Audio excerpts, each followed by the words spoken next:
So the Hamilton Ticats lose their 5th straight game, 45-31 in Toronto on Saturday. The team is now 3-7. And Steve, how do you explain what's going on right now? I can't. There's something definitely wrong with this club getting ready and up for games. If there was ever a game they had to be up for, it was after losing to the rivals in a game they never lose, which is on Labor Day, coming right back against the same rivals. Maybe they should have practiced more this week. I doubt it. I don't think that was the problem at all. The big guys at key moments, again, didn't come up big. The receiving core dropped 5. Henry wasn't that great to begin with, and then to have 5 drops all of a sudden changes everything, and that ruined his rhythm. So the offense couldn't do what they have to do on this team, which is bail out the defense.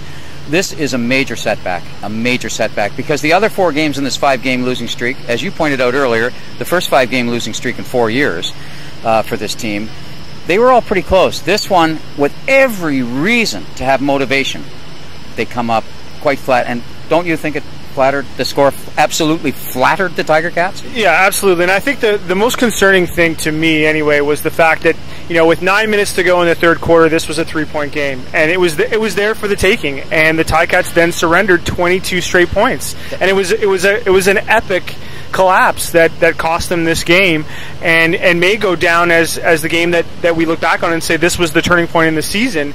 This 5-game losing streak is the first losing streak since 2008, and those are the dark times, Steve. Those are the times yeah, absolutely the dark times that they always refer to as sort of the recession on this club. And now, what are we back in another recession? Looks like it.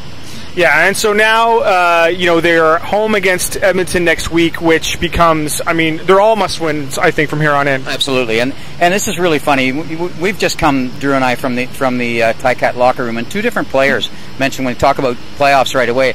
When you say, can you still make the playoffs? Right away they say, well, Saskatchewan's only this, Saskatchewan's only that. 8 games to go in the season, and when you're talking crossover already, I realize that's the reality, but the reality speaks volumes about what's going on here. Yeah, and I think the other thing is, talking to one Ticat leader who said, we can't think about playoffs, we can't think about crossover, we have to think about winning just 1 game. And that's kind of where they are. Yeah, and that's really, and of course that's where they are. If you can get 1, maybe you can get 2, because if you can get the next one, you're playing Winnipeg. But they're playing Edmonton, and yes, Edmonton's lost 2 in a row, but look at the way they lost those 2 games. They didn't play poorly in those games. They could have won both of those games. So I think Edmonton comes in next week pretty fired up. The Ticats have to match that. That, to me, is a coaching function, and it's a leadership function. And really, they talk about the number of leaders on the team. There aren't that many.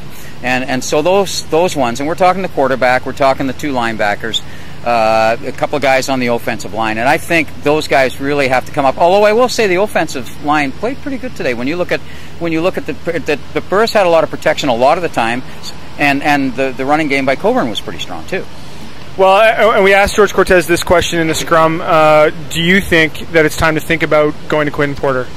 Man, and he didn't jump. I would say that if you asked him at any time in the previous 8 games, then he immediately jumps on you, all of you, because you asked that question, and he didn't. I think all he responded to you was, "We'll think about anything." Now that doesn't mean that they're going to start Quentin Porter or even think about it. But the fact is, they didn't, for the first time in, it'd be 10 games, jump on that question as a ridiculous question. We'll have a full game report in Monday's Spectator. You can also check out the Scratching Post blog, which will have this video and full game report. Steve's column will be in Monday's Spec with all the bad news from Toronto. Reporting for the Hamilton Spectator with Steve Milton, I'm Drew Edwards.